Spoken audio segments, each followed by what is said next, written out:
Hello friends, welcome to my class dissolution of firm में आज हम एक फुल फ्लेश्ड क्वेश्चन करेंगे जिसमें हम रियलाइजेशन अकाउंट, कैपिटल अकाउंट्स और कैश या बैंक अकाउंट भी बना के देखेंगे। तो सबसे पहले आप क्वेश्चन गो थ्रू कीजिए।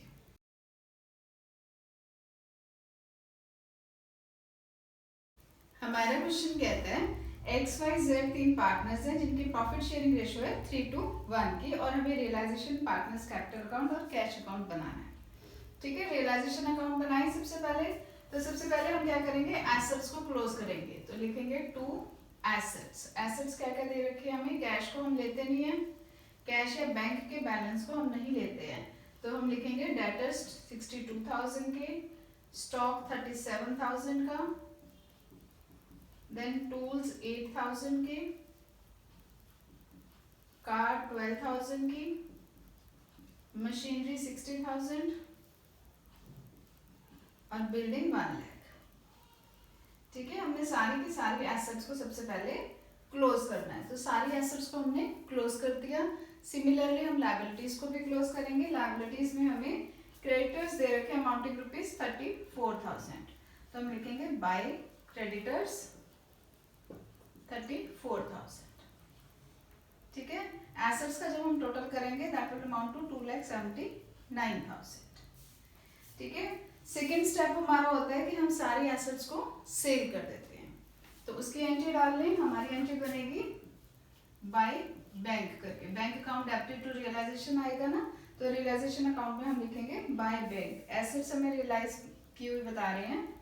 टूल्स 5,000 की, machinery 82,000, then building 84,000, car 25,000, goodwill 60,000, debtors है हमारे 59,000। ठीक है, इन सबको हमने टोटल किया तो अमाउंट आएगा 3,15,000 का। देन कहते हैं creditor accepted stock in settlement of their dues. अब क्या कह रहे हैं वो कि ये क्रेडिटर्स जो हैं इन्होंने स्टॉक टेक ओवर कर लिया है अपने ड्यूज के अगेंस्ट। ठीक है, दैट मीन्स अब एसेट्स को यूज कर रहे हैं टू पे ऑफ द लायबिलिटीज। तो इसकी कोई भी एंट्री हम शो नहीं करेंगे। देन नेक्स्ट कहते हैं there was an unrecorded asset valued at 3,000 which was taken by X for ₹2,000। Partner ने लिया है एसेट, तो हम पार्टनर के कैपिटल अकाउंट को डेबिट करेंगे टू रियलाइजेशन। ये हमारी एंट्री बनेगी। और रियलाइजेशन की क्रेडिट साइड पे हम लिखेंगे x capital account amount in ₹2,000। 2,000 के लिए ना उसने उतने अमाउंट से लिख देंगे।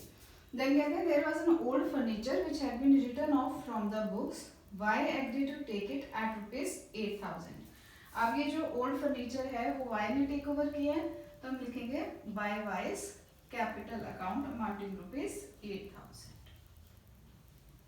ठीक है, then firm had to pay 8,000 for outstanding salary which were not provided earlier. That means unrecorded है बट फर्म को पे करनी पड़ रही है, तो टू बैंक करके हम शो करेंगे amount ₹8,000, that is outstanding salary। ठीक है जी, उसके बाद क्वेश्चन में और कुछ भी नहीं है। तो ये सारा हमने रियलाइजेशन अकाउंट बनाया। अब इसका टोटल करेंगे। टोटल करेंगे तो हमारे क्रेडिट साइड का टोटल आएगा 3,59,000। डेबिट साइड पे भी इतना ही आना चाहिए 3,59,000। Difference is the profit amounting ₹72,000 जो कि हम डिस्ट्रीब्यूट करेंगे पार्टनर्स में। तो हम लिखेंगे to profit transfer to XYZ, X capital account, Y capital account और Z के कैपिटल अकाउंट में इन रेशो 3:2:1। वो आएगा आपका 36,000, 24,000 और 12,000। ठीक है जी, तो रियलाइजेशन अकाउंट में सबसे पहले हमने एसेट्स को क्लोज किया, जितने के एसेट्स रियलाइज किए। अब एक चीज देखिए आपने कि गुडविल जो है हमने यहाँ पे क्लोज नहीं की थी, बट जब रियलाइज की तो गुडविल की वैल्यू भी हमने रियलाइज की अमाउंटिंग ₹60,000, तो वो हम लिखेंगे बाय बैंक करके। ठीक है, सिमिलरली हमने लायबिलिटीज को पहले क्लोज किया। अब लायबिलिटी के अगेंस्ट क्रेडिटर हमारे कहते हैं कि हम स्टॉक टेक ओवर कर लेंगे, तो एसेट को यूज कर रहे हैं टू पे ऑफ द लायबिलिटी, इसलिए हमने इसकी कोई एंट्री नहीं डाली। ठीक है, उसके बाद हमने एक आउटस्टैंडिंग सैलरी का बिल आया था जो फर्म ने पे ऑफ किया, तो टू बैंक करके हमने उसकी पेमेंट शो की। एक्स ने और वाई ने एसेट्स टेक ओवर किए, जितने अमाउंट की टेक ओवर की वो हमने रियलाइजेशन अकाउंट में शो कर दिया। बैलेंसिंग करी, प्रॉफिट आया, डिस्ट्रीब्यूट किया पार्टनर्स को in their profit sharing. Clear है रियलाइजेशन अकाउंट। अब बनाते हैं हम अपने कैपिटल अकाउंट्स। पार्टनर्स के कैपिटल अकाउंट में सबसे पहले हम लिखेंगे बैलेंस ब्रॉट डाउन, तो हम लिखेंगे बाय बैलेंस ब्रॉट डाउन। ठीक है, बैलेंस कितना दे रखा है बैलेंस शीट में, 1,20,000 एक्स का, 90,000 वाई का और 60,000 जेड का। ठीक है, उसके बाद हम लिखेंगे बाय रियलाइजेशन गेन जो हुआ था रियलाइजेशन पे, वो हमने ट्रांसफर डिस्ट्रीब्यूट किया था ना 3:1 के रेशो में पार्टनर्स को, तो वो करेंगे हम लिखेंगे 36,000 है एक्स का, 24,000 वाई का और 12,000 है जेड का।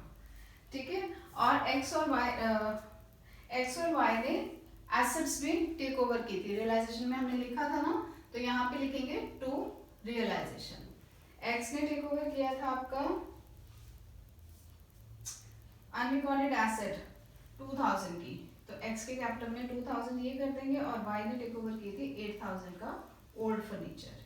ठीक है जी, जेड ने कुछ भी टेक ओवर नहीं किया तो हम ये कर देंगे। उसके बाद और कुछ भी आपके पार्टनर्स के कैपिटल अकाउंट में नहीं आएगा, क्वेश्चन में कुछ भी नहीं और दे रखा तो और कुछ भी हम नहीं लिखेंगे। सपोजिंग अगर क्वेश्चन में जनरल रिजर्व दे रखा होता तो हम वो भी डिस्ट्रीब्यूट करते हैं, उनके पार्टनर्स के कैपिटल अकाउंट में क्रेडिट करते हैं।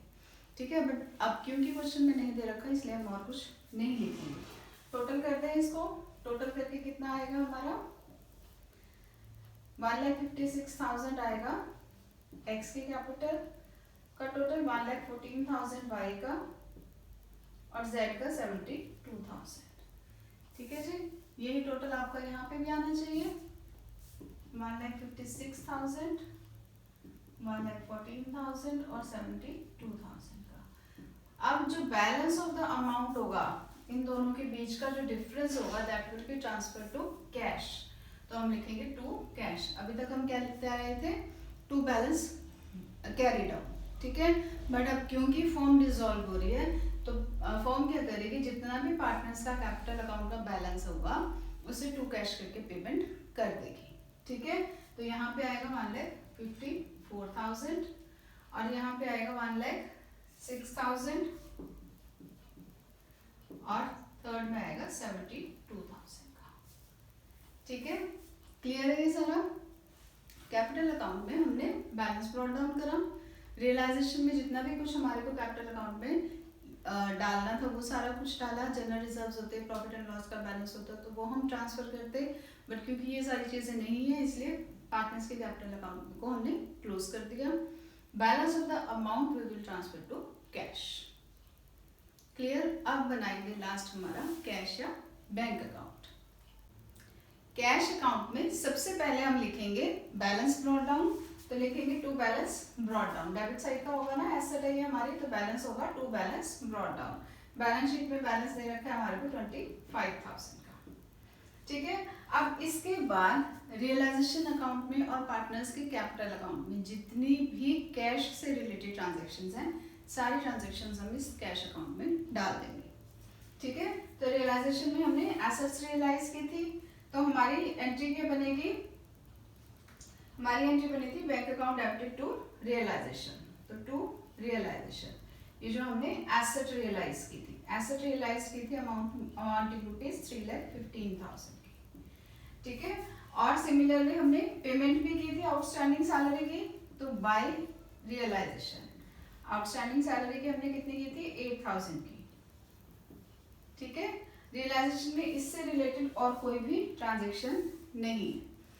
अब हम चेक करेंगे हमारे कैपिटल अकाउंट्स में हमने टू कैश करके पेमेंट की है तीनों ही पार्टनर्स को, वो सारी लिखते हैं हम, तो हम लिखेंगे by X capital account, Y's capital account और जेड्स कैपिटल अकाउंट। कितनी कितनी की है, 1,54,000 हमने की है एक्स को, 1,06,000 की हमने की है वाई को और 72,000 की हमने की है जेड को। टोटल करेंगे, टोटल आएगा 3,40,000। ठीक है, डेबिट और क्रेडिट साइड का आपको टोटल टैली करेगा, अमाउंट इन रुपीज 3,40,000। क्लियर है कैश अकाउंट? कैश अकाउंट में कुछ भी नहीं करना, हमने सबसे पहले बैलेंस ब्रॉट डाउन लिखा, उसके बाद रियलाइजेशन और कैपिटल अकाउंट्स में जितनी भी कैश से रिलेटेड ट्रांजेक्शन्स थी वो सारी ट्रांजेक्शन्स हमने कैश अकाउंट में डाल दी। ठीक है, एंड में से टोटल कर दिया, दोनों के टोटल टैली करेंगे। क्लियर है ये सारा क्वेश्चन? होप आपको ये क्वेश्चन समझ आया होगा। If you like my video please do like, share and subscribe. Thank you.